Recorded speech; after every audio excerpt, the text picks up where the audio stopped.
Welcome back for another Friday in with 10-Minute Horror. Tonight's a special one. It's episode number 50. This was originally something we were going to do for 6 months, or 35 episodes, but the stories just kept coming. So here we are, and we've got a new one for you. It's our last story before we go on a brief hiatus until the new year, where we'll be coming back with season 2. For tonight's story, we're going back to one of the older Creepypasta and Reddit No Sleep originals. For those that know of the creature we're about to speak, we hope this holds up. For all the newbies, roll 'em and bore 'em. This is the Rake. I've always refrained from telling this story because I know how it sounds. I know people think it's a myth. Since I've been meeting more and more people like me who have experienced the same thing, I've decided to talk about my encounter with the Rake. I was in my 20s when it happened. My girlfriend Laura and I wanted to get out of town after midterms. We found a great cottage in Hood River County. Somehow, her sister Allie and her boyfriend Tyler slithered their way into our plans, and my weekend alone with Laura was hijacked. What made it feel ruined was I'd been planning to propose to Laura that weekend, but with Allie and Tyler there, it kinda cut the heart out of the vision I had planned, and I decided to hold off. Allie was nice enough, but I never really got along with Tyler. He was a football player who took too many drugs and was always in everyone's face. The cabin was deep in the woods, and I thought we were lost a few times on the drive up. We arrived at dusk and made dinner right away. Allie and Tyler started to drink and slowly hooked Laura and I into joining. By 10 p.m., we were all hammered. I was bonding with Tyler and even let him talk me into smoking weed with him outside, which was a bad idea. Weed and me do not mix well. Tyler kept talking about wanting to go on a nature hike. He'd taken a few grams of shrooms and said he wanted to talk to the stars. The weed was messing with my head and my stomach, as it always did, and I ended up going inside and laying down on the couch. I heard Laura and Allie join Tyler outside. Their voices slowly drifted away. I couldn't tell if that was because I was falling asleep, or the three were no longer on the porch. Eventually, I did fall asleep. I had strange dreams. They were all about the cottage, the four of us, and a darkness that was encroaching from the woods. Parts of my childhood began to fill the cabin. Old bikes, posters of cartoons and TV shows. I saw full outfits from my childhood walking through the room without anyone in them. It was just the clothes moving freely, but in the way a person would.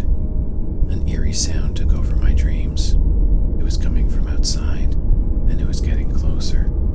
The front door of the cottage opened, and a deep red light poured in. The eerie sound became clearer, and something small shuffled through the door. It was my own dog, Baxter. He walked right up to me and sat down, staring upward. Then a strange sound came out of his mouth. It sounded like he was trying to laugh, but couldn't. I wanted to help him at first, but Baxter started changing. His hair began to fall out. Then his limbs elongated, stretching to lengths longer than my own. His skin was pale, and his face looked smooth, like it didn't have a mouth.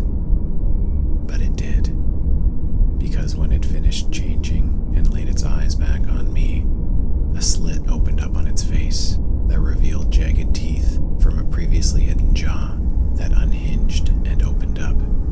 Its eyes held mine like I was being hypnotized, reflecting back in a strange cat-like way. The creature's long, spindly arms reached for me as its mouth opened up. The laughing sound grew louder and pumped out of the creature's throat. That's when I woke up. I was still on the couch. The room was dark and I seemed to be alone. Only that strange, attempted laugh was still going. It carried over from my dream and continued. My eyes tracked through the room, trying to find the origin of the sound. I wished they hadn't. In the back corner, something was crouched down, staring back at me. I could see the same cat-like reflection in its eyes as my dream.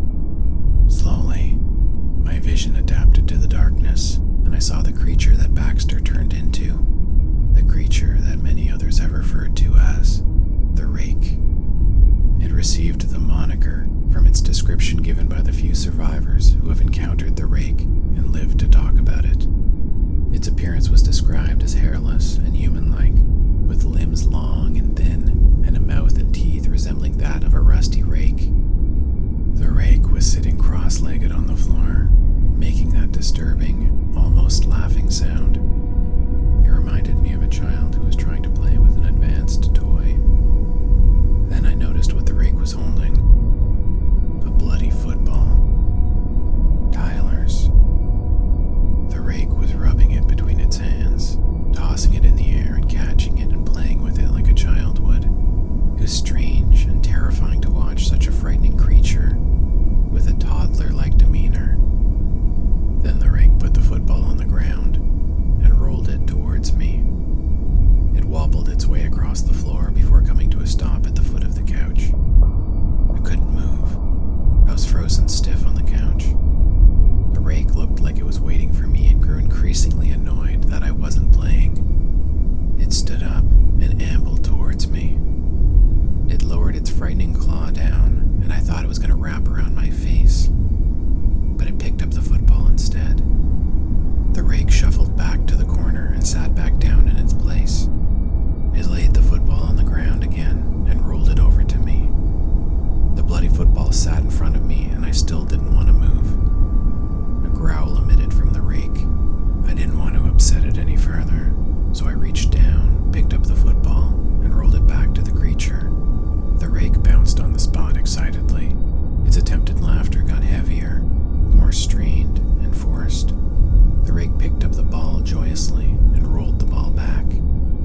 I went to grab the ball again and saw my hand, which was covered in the blood from the football, also had strands of long blonde hair in it, just like Laura's. I tensed my stomach so I didn't throw up right there. I didn't know what happened to the others, but it was clear they'd made violent contact with this thing, and at least one of them was badly injured. Maybe all of them. I had to get away from that thing. Seeing that the creature was enjoying the passing back and forth, I decided that my next throw would bounce around the corner and into the kitchen. If the creature followed it, I'd have a few seconds to run down the hall and put a door between me and that thing. The rake rolled the football back. I picked up the bloody ball and threw it underhand to the left, sending it right through the kitchen doorway and bouncing around inside. The rake took off, quickly following the ball into the kitchen. I shot up off the couch and ran down the hall towards my bedroom. Then I heard footsteps behind me and saw the rake was chasing after me, gaining quickly. I turned into the first room I could, which was the bathroom. It was also one of the sturdier doors in the cottage and had a lock on it. There was a mirror hanging from the back of the door. When I closed it, the rake punched its way through, sending shards of mirror all over the bathroom. I grabbed the two largest pieces I could find and started swinging downward at the rake. I felt the sharp glass cutting into my palms and fingers as I gripped and stabbed. With each connection, the cuts on my hands grew deeper. But so did the cuts on the rake, and because of how it was partly stuck in the splintered door, it had difficulty defending itself. It caught me several times with its claws, causing some heavy bleeding, but I managed to drive it back. The rake pulled itself out of the broken door and ran back through the cottage. I heard the front door break off its hinges as the creature disappeared into the night. I stayed in the bathroom until morning, waiting for the creature to show back up, but it never did. The police did, though. I called them and explained that I'd been attacked by something and that my friends were still missing. A few hours later, Laura, Allie, and Tyler's bodies were discovered. Or parts of them were. It was clear they'd been attacked and partially eaten by some kind of animal, but the investigators couldn't tell what animal it was. They kept saying maybe it was a bear, maybe it was a wolf or two, maybe this, maybe that. I tried to convince myself for years that that's what had happened, that some animal had killed Laura, Allie, and Tyler, and I'd just been messed up from the weed and been half dreaming everything else. I had friends, family, investigators, and even doctors convincing me there was a very logical explanation that didn't involve some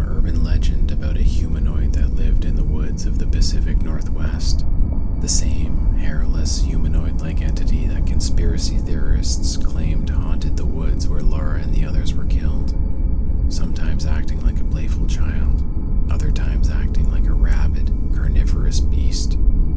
The Rake was said to have a strange, telepathic effect and could even influence dreams.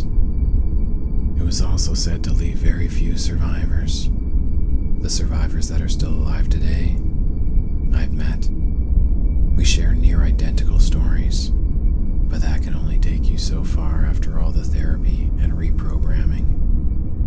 The thing that made me come around to believing that the Rake is real and what I experienced that night actually happened is that last year I saw the crime scene photos from the cabin.